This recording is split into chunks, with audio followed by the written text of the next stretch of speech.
My daughter called Hudson for help. Mommy is about to die. Daddy, please come save her, she said. Hudson answered the phone impatiently. You're just like your mom. Both of you are liars. If she's going to die, let her die sooner, he said. Hudson didn't know that I was dying. Later, just as he wished, I never bothered him again. Hudson ended up kneeling at my grave begging for my forgiveness. I slumped by the bedside. Blood kept gushing from my mouth. I couldn't stop it. My 3-year-old daughter cried as she wiped my mouth over and over with tissues. Mommy, what's wrong? I'm scared, she said. I wanted to reach out and hug her, but I couldn't muster the strength. Mommy, I will go find Daddy. I will get Daddy to save you. Okay, she said. Leah ran barefoot to the living room to get the phone. She finally got the phone, but couldn't unlock it. Mommy, I can't unlock the phone. I can't call Daddy. Can you help me unlock it? She said. Leah pushed the phone into my hand. I lifted my hand with difficulty and slowly entered the password. Leah saw the phone unlock and quickly called Hudson.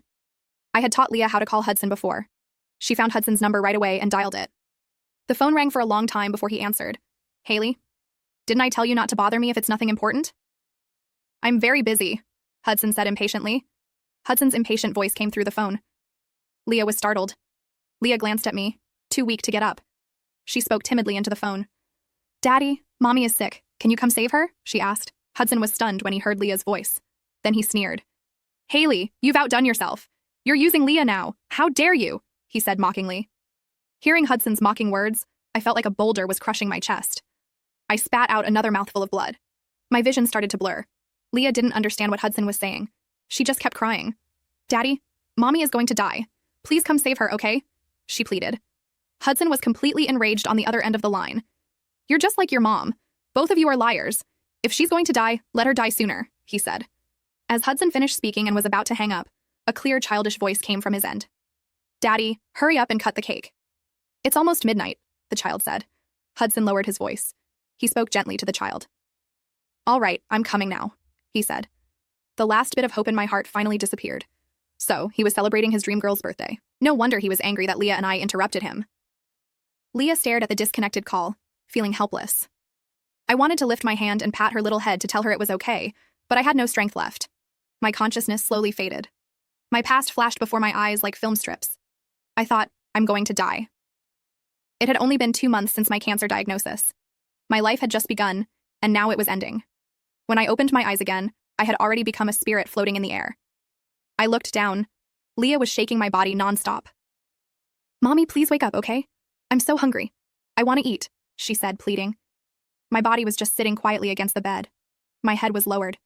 If it weren't for the blood all over, it would look like I was just asleep. Leah, I'm sorry. I should have taken you away sooner, I whispered, full of regret. Even as a spirit, my heart ached so much. It was hard to breathe. Leah was still a child. What would happen to her now? Mommy, are you sleeping? I won't bother you. I will sleep with you, okay? She asked softly. Leah curled up into a circle next to me. She blinked her big eyes. I wasn't sure what she was thinking. Then she slowly fell asleep next to me. At 3 a.m., the door creaked open. Hudson walked in, reeking of alcohol. He didn't turn on the lights. Leah was woken by the sound of the door opening. She rubbed her eyes. She got up and walked out. When Hudson saw Leah, a trace of displeasure flashed in his eyes. Leah, why are you still up so late? Don't you have school tomorrow? He asked, irritated. Leah shook her head. Then she nodded. She stood there, unsure of what to do. Where's your mom?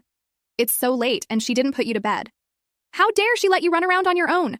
Hudson said, frustrated. Hudson took Leah's hand and walked toward the master bedroom where I had been sleeping. I followed them, my heart pounding with nervous anticipation.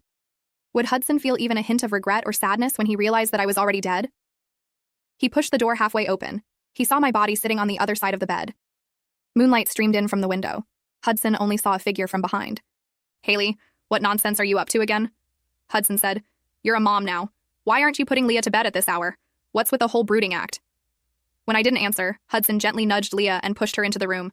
Hurry up and put her to bed, Hudson said. If you're not resting, she still needs to. She has school tomorrow. I screamed frantically in his ear. Hudson, I'm dead. I can't put Leah to bed anymore, I shouted. Can you please take her out? She'll be scared if she finds out I'm dead, no matter how much I yelled. Hudson couldn't hear me. When I didn't respond, Hudson rubbed his temples. A trace of anger was on his face.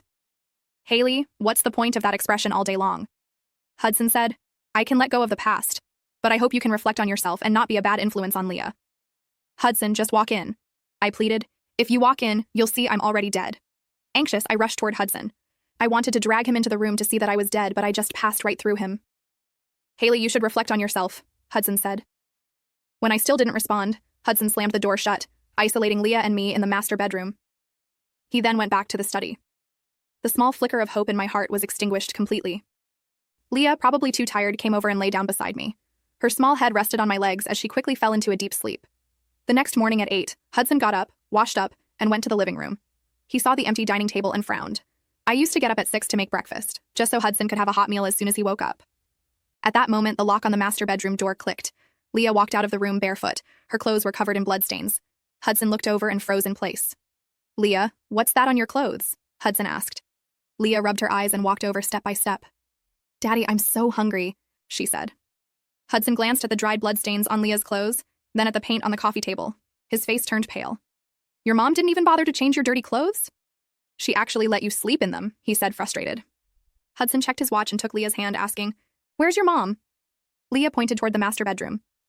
Mommy is still sleeping, she said. Hudson's frown deepened. Haley, get up. Leah needs to go to school soon, and she hasn't even had breakfast. You're getting more and more irresponsible, Hudson said, frustrated. He waited for a while, but didn't get a response from me. Hudson angrily headed toward the master bedroom. I felt a bit of excitement. As soon as Hudson opened the door, he would discover that I was already dead. Just as Hudson reached the master bedroom door, the phone he left on the dining table rang. I kept whispering in his ear, Hudson, just open the door. As soon as you do, you'll see that I'm already dead. But Hudson paused and went back to the living room to grab his phone. I saw the caller ID. It was Isla Baker, Hudson's unattainable dream girl. Hudson. Riley woke up with a fever this morning. I don't know what to do by myself. Can you come help me? Isla's anxious voice came through the phone. Isla's urgent tone instantly brought a look of panic to Hudson's face. It was a look that had never appeared on his face, even when Leah had a fever of 104 degrees Fahrenheit. Wait for me at home. I'll be there soon, Hudson said hurriedly. Hudson put on his shoes and was about to leave. He turned around after opening the door and saw Leah standing there, looking confused. He looked toward the master bedroom with annoyance. Haley, stop being unreasonable. Will you? Get up and get Leah ready for school. Isla's child is sick, and I have to go over there, Hudson said, irritated. I can't take care of Leah anymore. Hudson, you can't leave her alone. Don't leave her by herself. She'll be scared. I screamed in Hudson's ear, but he remained unmoved. He quickly shut the door and left. The room fell silent again. Leah ran back to the master bedroom. She gently shook my hand. Mommy, please wake up. I'm so hungry, she said, pleading. But my body was already stiff. I could no longer make food for Leah. Leah saw that I wasn't waking up. She picked up my phone and fiddled with it. But my phone was already dead. Mommy, I can't unlock the phone. Can you help? I want to call Eva to buy me food, she asked.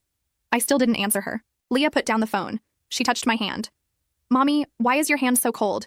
Are you cold? I will get you some clothes, okay? She said worriedly. Leah got up from the floor. She went to the wardrobe and clumsily took out some coats to put on me. Mommy, now that you're wearing clothes, you won't be cold. I'm being good, right? She asked proudly. Leah pushed my body. I immediately toppled over, sliding down the edge of the bed, still in a sitting position. Leah was startled. She immediately began to cry.